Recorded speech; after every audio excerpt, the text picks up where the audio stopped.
के राष्ट्रपति का, है ना, उस कविता में दिखाई जा रही है कि कैसे वो एक अखबार बेच करके राष्ट्रपति तक पहुंचे, कैसे वो अपनी बहन का जेवर गिरवी रख करके अपनी पढ़ाई पूरा किए, कैसे वो अखबार बेचते थे, कैसे वो करते थे, इस कविता के पंक्ति में दिया गया। सब सुनेंगे? कहते हैं ये कहानी है ऐसे सपूत की, हमारे राष्ट्र के अग्रदूत की।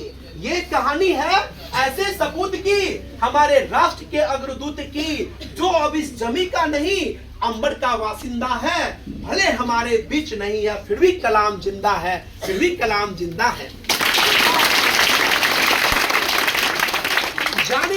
जाने कितने मुसीबतों को झेला था, कभी अखबार बेचा तो कभी निराशाओं से खेला था। क्या भाग्य का आघात था, कैसी अनोखी बात था, वह इंसान कोई और नहीं भारत रत्न कलाम था, भारत रत्न कलाम था। तो ऐसी ऐसी अनेकों कहानी है, और इन्हीं कहानी में अब्दुल कलाम के बारे में एक कहानी बताएंगे, शायद आप लोग कभी नहीं सुने होंगे। सुनेंगे? एक बार की बात है, गंगा नदी के तट पे, है ना, एक बालक जो है टहल रहा था, और गंगा नदी के जहाँ तट उसके बगल में विशाल पानी था। अगर वो चाहता तो वहां कूद सकता था, और संजोग से वो आत्महत्या ही करने के लिए गया था। लेकिन उस बालक पे एक संत की दृष्टि पड़ी, है ना, संत की दृष्टि पड़ी। उन्होंने कहा, अरे सुनो सुनो, तुम वहां क्या कर रहे हो? तो संत तो बड़ा तेजवान था, कुछ था, पहचान लिया बालक को, ये बालक तो बड़ा है।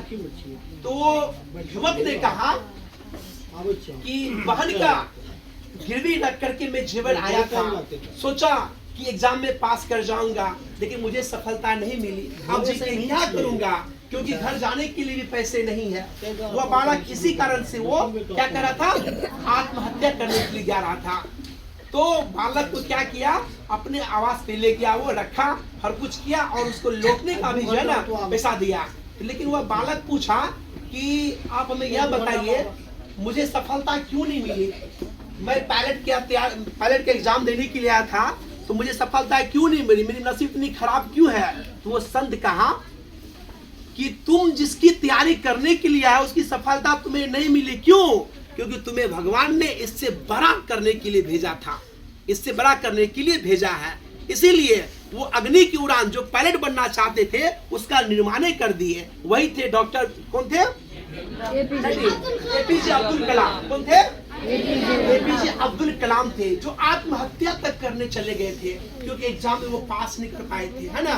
और उनकी बहन की जो जेवर दी थी वो गिरवी रख करके गए थे देने के लिए। लेकिन वो संत ने उन्हें वो राह दिखाई जिससे उसका जीवन बदल गया, जिससे अग्नि की उड़ान जो है, इतनी मिसाइलें होती है वो हमारे भारत में ही होती है, और देश से बहुत कम होती है। यहाँ पर जो वो ने उतना बड़ा किए, राष्ट्रपति तक बने और हर कुछ किए। और अब्दुल कलाम वो इंसान थे जिसके गीता का, कुरान का, बाइबिल का, हर कुछ का ज्ञान उनके पास था, और उसे आज तक कोई इंसान उंगली ने उठाया है ये इंसान गलत है। इतने बड़े निष्पक्ष वो नेता बने, और मरते दम तक छात्रों के बीच में उसको हार्ट अटैक आया था। जिसमें उसको हार्ट अटैक आया था उसमें वो बच्चों के बीच में प्रस्तुति दे रहे थे। ऐसे ऐसे अनगिनत महापुरुष है जिनके बारे में आप पढ़ेंगे, याद करेंगे, तो आपको नई दिशा मिलेगी, और आप लोग में अंदर में एक उत्साह बनेगा, एक जागृति बनेगी कि हम भी ऐसा कर सकते हैं, है ना। तो ये सारी सब बात हुई। बाद में कि अनेकों महापुरुष के बारे में आपने जाना ना।